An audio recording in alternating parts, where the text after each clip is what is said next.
오늘 새벽 우리에게 주신 하나님의 말씀은 야고보서 1장입니다. 신약성경 371면입니다.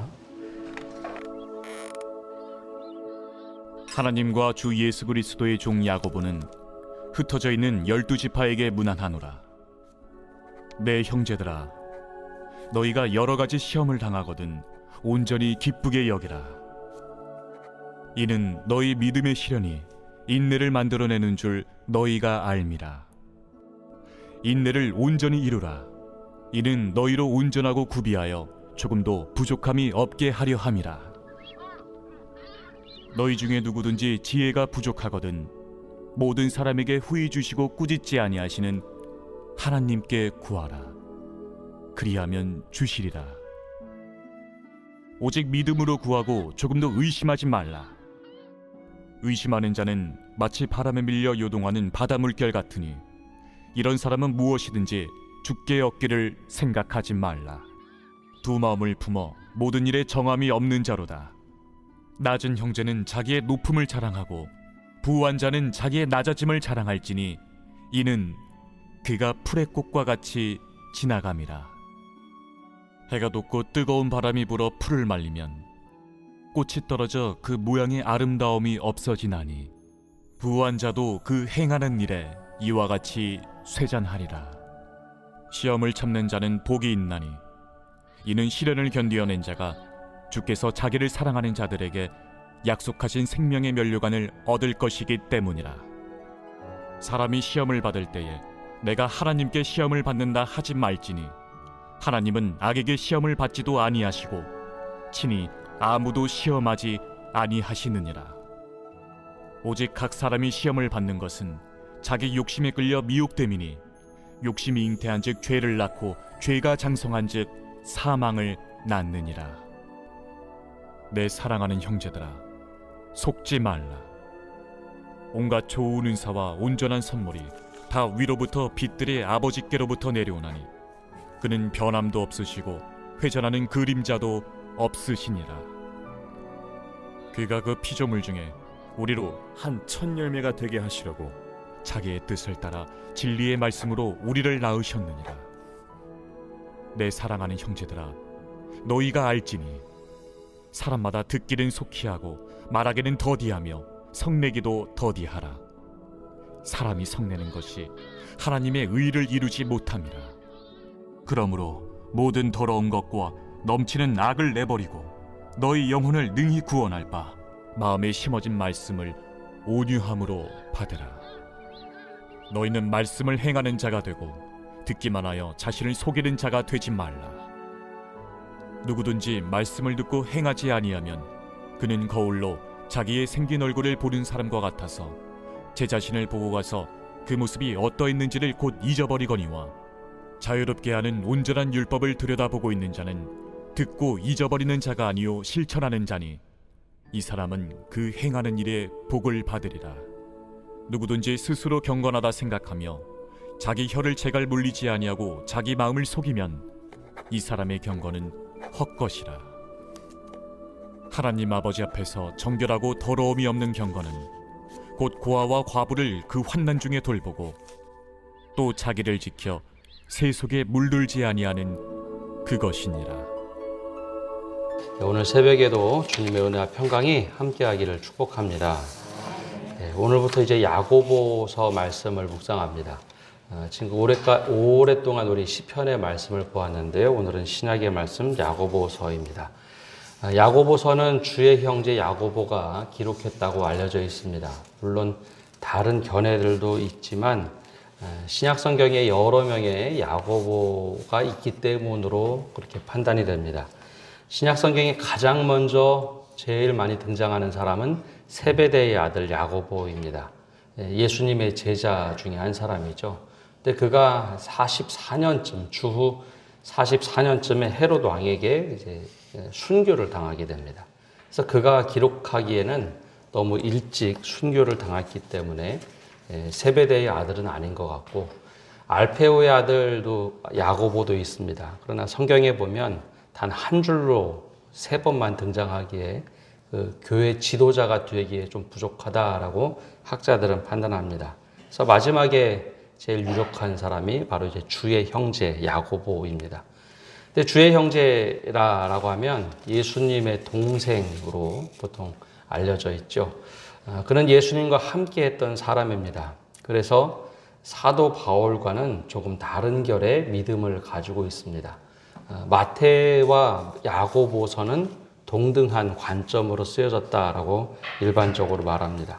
근데 이 주의 형제 야고보가 초대교회는 굉장히 중요한 인물이 됩니다. 예루살렘 교회의 세 기둥 얘기할 때 야고보가 항상 들어오죠. 또 사도 바울이 사울에서 바울이 되는 여정에서 예루살렘에 올라와서 만났던 한 사람이 바로 이제 주의 형제 야고보입니다. 그만큼 교회의 지도자뿐만 아니라 많은 사람들에게 영향력을 주었던 사람이 바로 야고보입니다. 근데 이 야고보서가 왜 이렇게 다른가 하면 바울은 은혜를 강조합니다. 예수 그리스도의 은혜로 우리가 구원받았다. 그런데 주의 형제 야고보는 은혜로 구원받은 사람이 어떻게 살 것인가 믿음의 행함에 대해서 강조를 합니다. 믿음 그러면 우린 항상 은혜를 이야기하는데 야고보는 그것보다는 믿음으로 어떻게 살 것인가 행함이 없으면 죽은 믿음과 같다라고 하며 행함에 대해서 강조를 하죠. 그러다 보니 이 야고보서는 오랫동안 특별히 종교개혁자들에게 홀대를 받던 성경이기도 합니다. 야, 이거 성경 안에 들어와야 되는가? 루터는 아예 야고보서는 읽지 말라고 할 만큼 은혜에 반하는 말씀이다라고 생각하고 가르치기도 했습니다.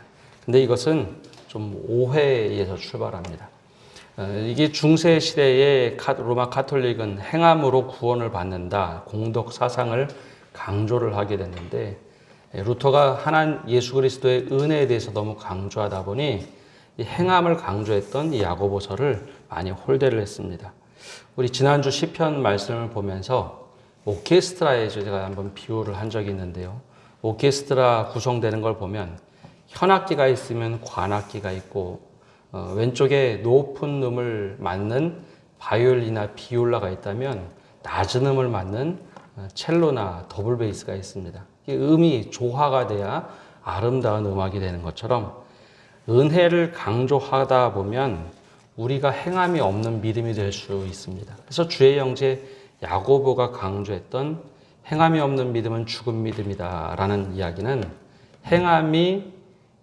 행함으로 구원을 받는다라는 것이 아니라 과연 우리의 믿음, 마음으로만 이루어지는 믿음이라면 과연 그것이 진정한 믿음인가?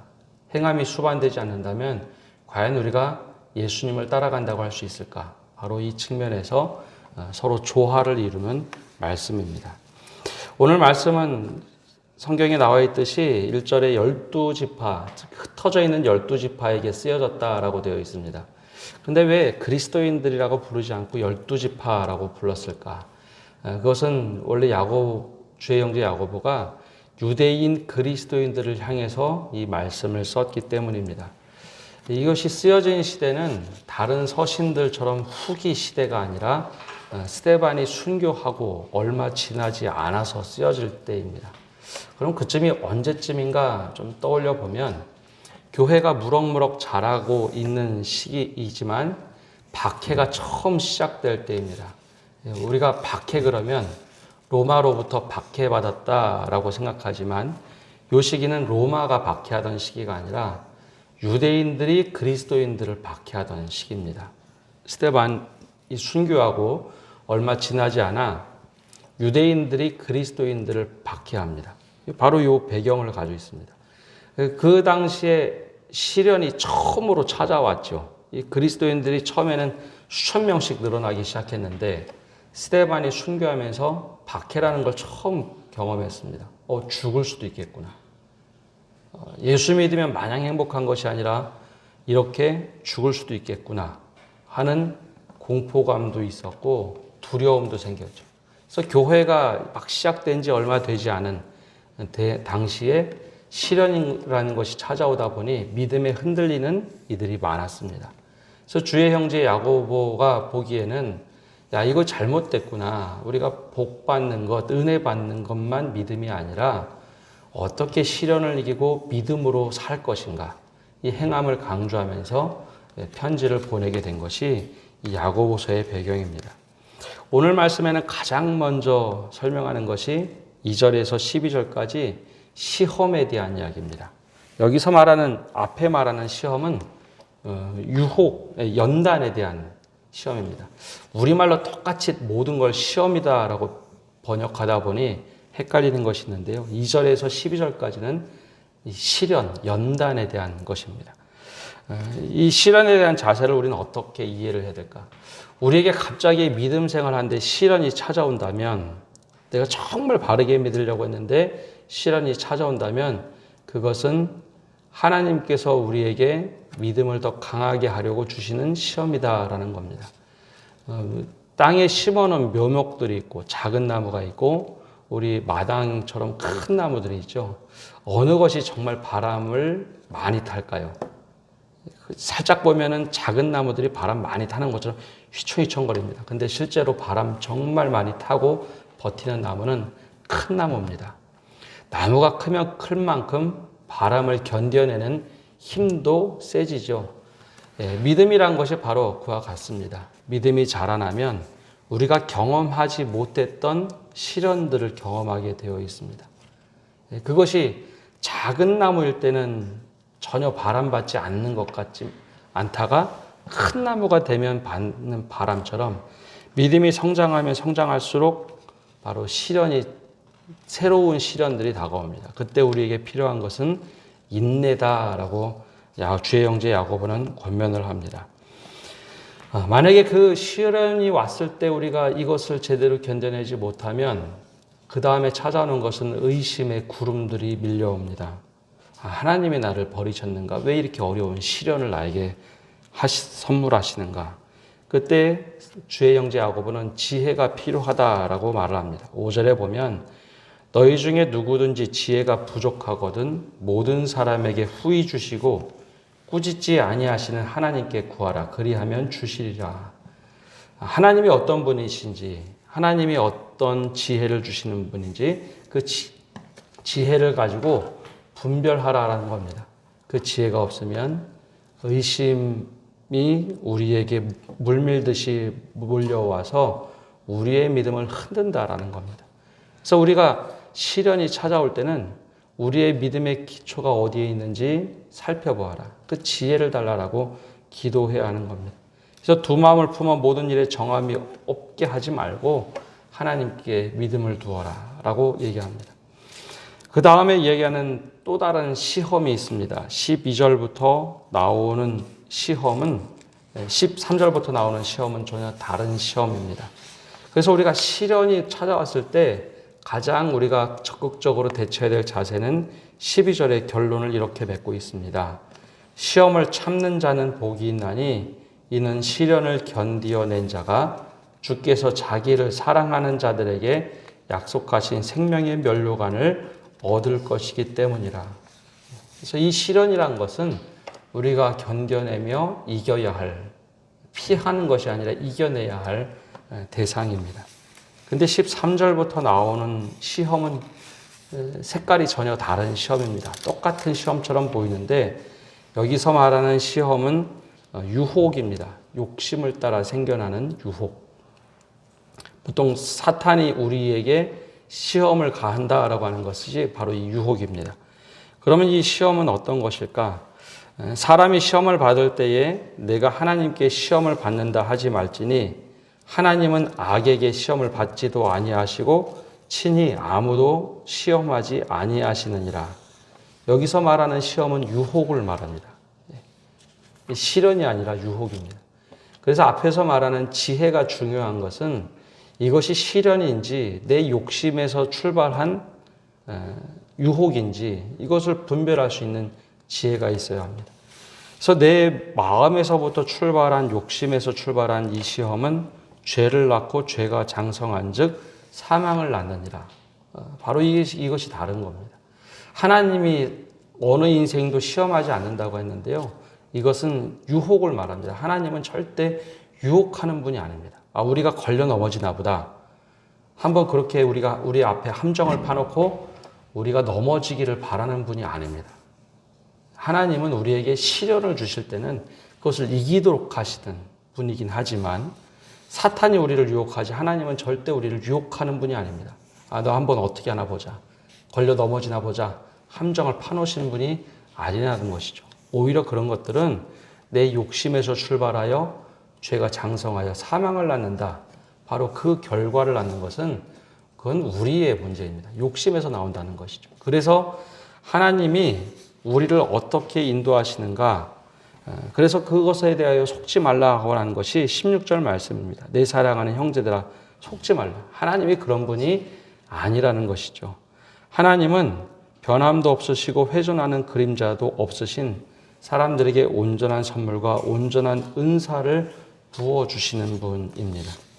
그래서 우리가 그 유혹에 빠지는 것이 아니라 그것은 피해야 될 대상입니다. 그래서 성령께서 우리에게 하시는 일이 있는데요. 성령께서는 시험이 다가올 쯤에 우리에게 피할 길을 주신다고 했는데 바로 그 유혹에서 피할 길을 주시는 분입니다. 때로는 그 시험을 넉넉하게 이길 수 있도록 힘을 주시는 것은 하나님이 인내하도록 힘을 주신다라는 말입니다. 성령께서 하시는 일은 유혹이 다가올 때는 피할 길을 내어주시고 능히 그 시험을 감당할 수 있도록 힘을 주신다는 것은 시련을 이길 수 있는 힘을 주신다라는 것. 이것이 바로 우리가 시험에 대해 바른 관점을 갖는 겁니다.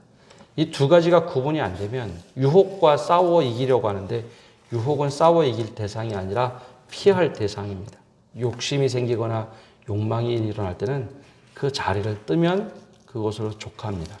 그런데 연단은 다릅니다. 연단은 하나님이 주신 연단이기에 그것은 이기면 이길수록 내 믿음이 견고해지는 겁니다. 그래서 오늘 말씀에는 이 시험에 대해서 어떻게 우리가 대처를 할 것인가 분별할 수 있는 지혜와 힘이 필요하죠. 그 다음에 19절부터가 실제 본론입니다. 이 성경의 장과 절은 처음부터 있는 것이 아니라 후대에 인쇄를 하기 위해서 장과 절을 적어놨는데요. 잘못 나눈 것들이 좀 있는데 원래 19절부터는 정확하게는 본론의 2장으로 표현하는 것이었습니다. 그러면 우리가 어떻게 살 것인가? 처음에 시험에 대해서 다뤘다면 그럼 우리는 믿음을 가지고 어떻게 살 것인가? 행함에 대한 이야기를 합니다. 야고보서에서 가장 많이 나오는 것이 말에 대한 겁니다. 앞에도 나오고 중간에도 마지막에도 나오는데요. 행함과 말이 반대가 되는 것이 아니라 행함 중에 가장 먼저 필요한 것이 말이라는 겁니다. 이게 말과 행동이 다른 것이 아니라 믿음은 은혜로 받는다. 그것의 반대 대척점에 있는 것이 행함인데요. 행함에 가장 먼저 된 것은 말입니다. 말에 있을 때 오늘 말씀에 제일 먼저 얘기한 것은 우리가 믿음은 들음에서 나는 것이 말함으로 믿음이 생긴다는 것이 아니다라는 것을 첫 번째 출발로 얘기했다면 또 한 가지 강조하는 것은 말에 있어서 성내는 문제에 대해서 얘기합니다. 성을 내면 하나님의 의를 이루지 못한다라고 20절에 얘기하는데요. 이것이 가장 두드러지게 나타난 사람이 모세입니다. 모세가 40년 동안 광야길을 인도하게 되었는데 얼마나 믿음이 좋을까요? 하나님의 의를 이루었던 모세. 모세만큼 나의 친구라고 칭함을 받았던 사람이 없습니다. 근데 그가 한번 성을 내죠. 무리바 물을 낼 때 반석을 내리칩니다. 반석에게 이야기하면 명령하면 물이 나올 것이다 라고 했는데 화가 나서 내리치죠. 그래서 그 한 번의 행동으로 모세는 가나안 땅에 들어가지 못합니다. 왜 화를 내느냐? 넌 여기까지 하면서 느보산에서 여기까지라고 하나님께서 말씀하시죠. 그거를 빗대서 얘기하는 겁니다. 20절에 사람이 성내는 것이 하나님의 의를 이루지 못함이라. 그러므로 모든 더러운 것과 넘치는 악을 내버리고 너희 영혼을 능히 구할 바 마음에 심어진 말씀을 온유함으로 받으라. 그 다음에 하는 것이 우리가 어떤 말을 하고 살아가느냐. 말씀을 행하는 자가 되어야지 말씀을 받기만 하고 거저 있는 것은 바른 믿음이 아니다라는 것을 이야기합니다. 그래서 어제 그저께 주일날 말씀에 전했던 것처럼 고아와 과부를 대접하는 믿음이 바른 믿음이다라고 강조를 합니다. 믿음 그러면 마음속에 은혜만 받는 것만 생각하는데 주의 형제 야고보는 행함으로 믿음을 온전하게 이루라라고 권면을 합니다. 오늘 말씀을 보면서 우리가 먼저 시험에 대해서 바른 이해가 있어야 합니다. 구분할 수 있는 지혜가 있어야 시련과 유혹을 구분해야만 바른 믿음이 됩니다. 또한 이 말에 있어서는 계속해서 야고보서를 보면 반복해서 나오는데요. 우리가 어떤 관점을 가져야 될까? 오늘 하루를 보내면서 하나님 우리가 주의 말씀을 따라 시험과 시련, 유혹을 잘 구분하게 하시고 믿음에서 승리하게 하여 주옵소서. 기도하며 사시는 성도 여러분 되시기를 바랍니다. 기도하겠습니다. 주님, 오늘도 주님 앞에 나와 기도합니다. 말씀을 듣고 우리가 기도할 때 하나님 유혹과 시련을 잘 분별할 수 있는 지혜를 주시고 주님께서 우리에게 허락하신 시련은 능히 감당하며 이기게 하시고 우리의 믿음이 더욱더 견고하게 세워지도록 우리를 붙잡아 주시고 인도하여 주옵소서. 그러나 유혹이 찾아왔을 때 내 마음에서 욕망으로부터 시작됐다라는 것을 구별하게 하시고 또 분별하게 하셔서 우리가 그 욕심으로부터 욕망으로부터 벗어나게 하시고 주님의 선한 길을 따라갈 수 있는 저희 삶이 되도록 은혜 내려 주시옵소서. 정말 주님께서 원하시는 우리가 말을 할 때 우리가 듣기는 속해야 돼 말하기는 더디하게 하시고 또 그 말씀을 듣고 우리가 행할 수 있는 믿음 주셔서 우리의 믿음이 어제보다는 오늘보다는 내일이 더 견고한 믿음 또 더 성숙한 믿음 되도록 축복하여 주옵소서. 이 모든 말씀 예수님의 이름으로 기도합니다. 아멘.